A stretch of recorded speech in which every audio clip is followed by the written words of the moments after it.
atentos a este nuevo extracto del mensaje del Dr. José de la Rosa. Y ahora con todos ustedes, el Dr. de la Rosa.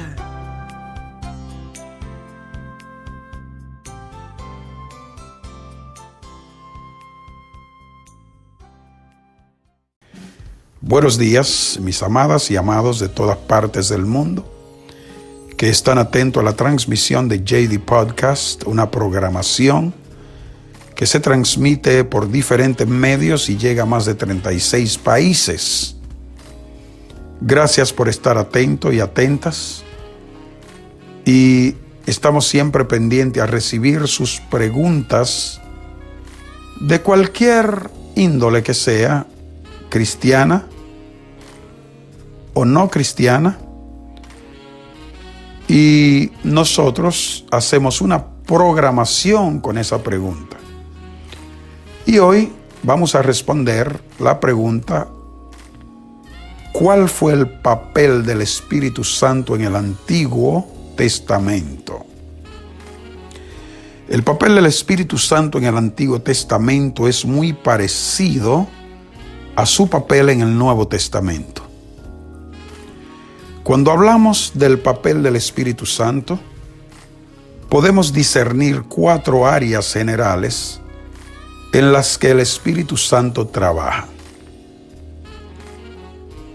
Número 1, trabaja generando. Número 2, trabaja residiendo o llenando. Número 3, restringiendo. Y número 4, capacitando para el servicio. La evidencia de estas áreas de la obra del Espíritu Santo está presente tanto en el Antiguo como en el Nuevo Testamento. La primera área de trabajo del Espíritu está en el proceso de regeneración. Otra palabra para generar es renacer, de donde procede el concepto nacer de nuevo. El texto clásico de la prueba de esto se encuentra en el Evangelio de Juan. En verdad te digo, que el que no nace de nuevo no puede ver el reino de Dios. Juan 3:3. Esto lleva a la pregunta: ¿qué tiene que ver esto con la obra del Espíritu del Antiguo Testamento? Más adelante, en su diálogo con Nicodemo, Jesús le dijo: tú eres maestro de Israel, ¿y no entiendes estas cosas? En Juan capítulo 3, verso 10. El punto que Jesús quería establecer es que Nicodemo debía haber sabido la verdad de que el Espíritu Santo es la fuente de la vida nueva, porque así es revelado en el Antiguo Testamento. Por ejemplo, Moisés les dijo a los israelitas: antes de entrar a la tierra prometida, que el Señor tu Dios te da, circuncidará tu corazón y el corazón de tus descendientes, para que ames al Señor tu Dios con todo tu corazón y con toda tu alma, a fin de que vivas. ¡Wow! Dios mío, a fin de que vivas. Deuteronomio 36. Esta circuncisión de corazón es la obra del Espíritu de Dios y únicamente puede ser realizada por Él. También vemos el tema de regeneración en Ezequiel capítulo 11, verso 19 al 20, y también Ezequiel 36, 26 al 29. El fruto de la obra de regeneración del Espíritu es la fe. Efesios capítulo 2, verso 8. Ahora sabemos que había hombres de fe en el Antiguo Testamento. ¿Sí? Porque Hebreos 11 nombra a muchos de ellos. Si la fe es producida por el poder regenerador del Espíritu Santo, entonces este debe ser el caso de los santos del Antiguo Testamento, quienes miraron la cruz en el futuro, creyendo que lo que Dios había prometido respecto a su redención sucedería. Ellos recibieron las promesas y habiéndola visto y aceptado con gusto desde lejos, Hebreos capítulo 11, verso 13, aceptando por fe que lo que Dios había prometido también lo cumpliría. ¿Qué le parece? Que lo que Él había prometido lo cumpliría. Ahora, el segundo aspecto de la obra del Espíritu en el Antiguo Testamento es su permanencia o llenura. Aquí es donde aparece la mayor diferencia entre los roles del Espíritu en el Antiguo Testamento y el Nuevo Testamento. El Nuevo Testamento enseña que la morada del Espíritu Santo es permanente en los creyentes. 1 Corintios 3, 16 al 17. Y el capítulo 6, 19 al 20. En el mismo 1 Corintios 3. Cuando ponemos nuestra fe en Cristo para salvación, el Espíritu Santo viene a morar dentro de nosotros. El apóstol Pablo llama a esta morada permanente la garantía de nuestra herencia. Es la garantía de nuestra herencia. Efesios 1, 13 al 14. En contraste con esta obra, el Nuevo Testamento, la permanencia del Espíritu en el Antiguo Testamento era selectiva y temporal, ¿ok? Era temporal.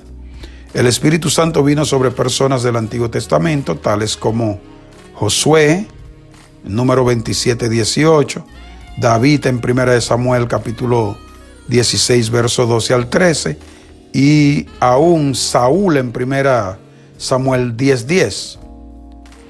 En el libro de los jueces, vemos que el Espíritu vino sobre varios jueces a quienes Dios levantó para librar a Israel de sus opresores.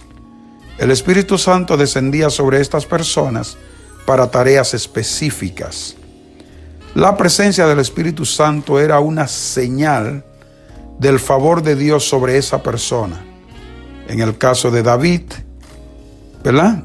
Y si el favor de Dios dejaba a la persona, el Espíritu se apartaba.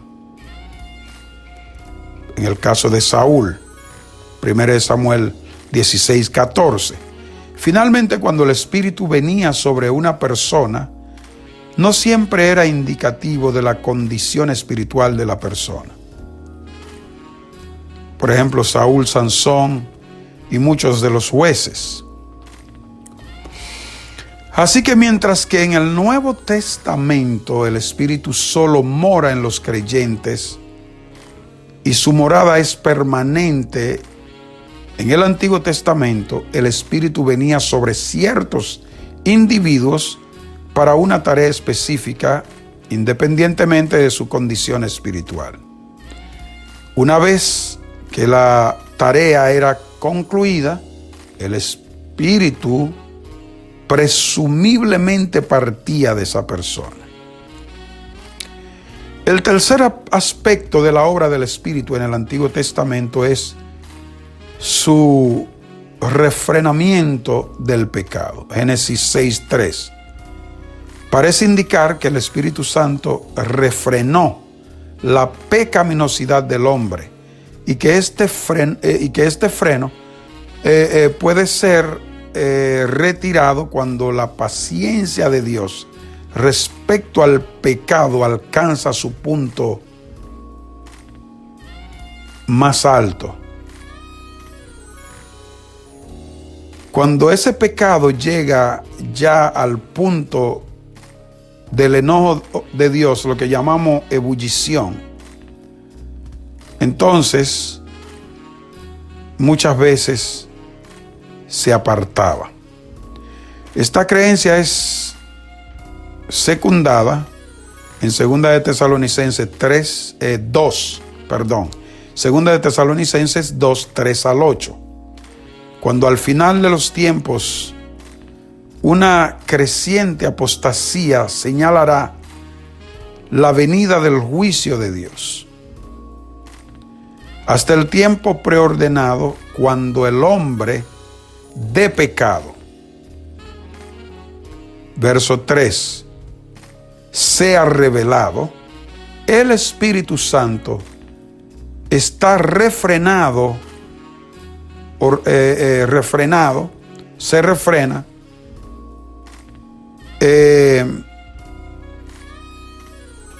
para refrenar el poder de Satanás, y éste se aparta solo cuando haya cumplido sus propósitos para hacerlo. Voy a repetirle esta parte.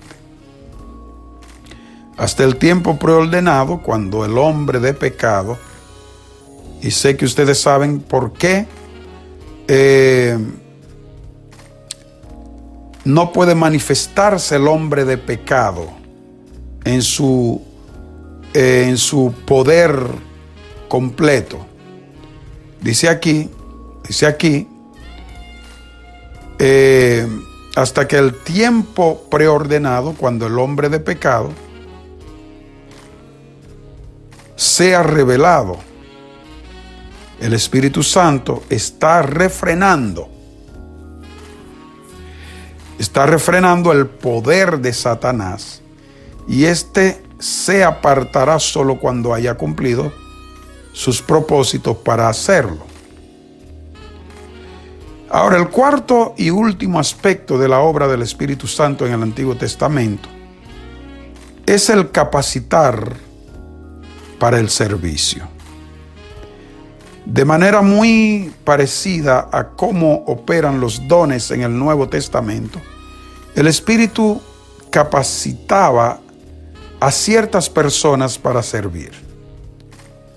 Consideremos el ejemplo de Bezaleel en Éxodo 31, 2 al 5, quien fue dotado para hacer gran parte de la obra de arte relacionada con el tabernáculo.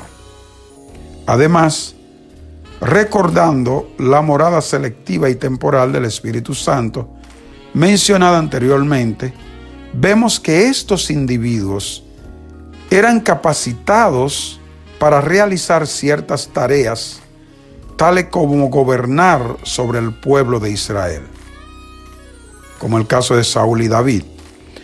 También podríamos mencionar el papel del Espíritu en la creación. Génesis 1:2 habla de que el Espíritu de Dios se movía sobre la superficie de las aguas, supervisando la obra de la creación. De forma similar, el Espíritu es el responsable de la obra de nueva creación, ¿verdad? O de la nueva creación. 2 Corintios 5:17, ya que Él es quien trae a las personas al reino de Dios a través de la regeneración. Con todo, el Espíritu realiza gran parte de las mismas funciones en los tiempos del Antiguo Testamento, así como lo hace en la era actual. La mayor diferencia es la residencia permanente del Espíritu en los creyentes de ahora. Como Jesús dijo respecto a este cambio en el ministerio del Espíritu: pero vosotros sí le conocéis porque mora con vosotros y estará con vosotros. Juan capítulo 14, verso 17. Sed lleno del Espíritu Santo en el nombre poderoso de Jesús. Este programa es posible gracias a la Embajada de Gracia y viene a usted por la generosa contribución de oyentes como tú. Gracias por ser parte de la Embajada de Gracia.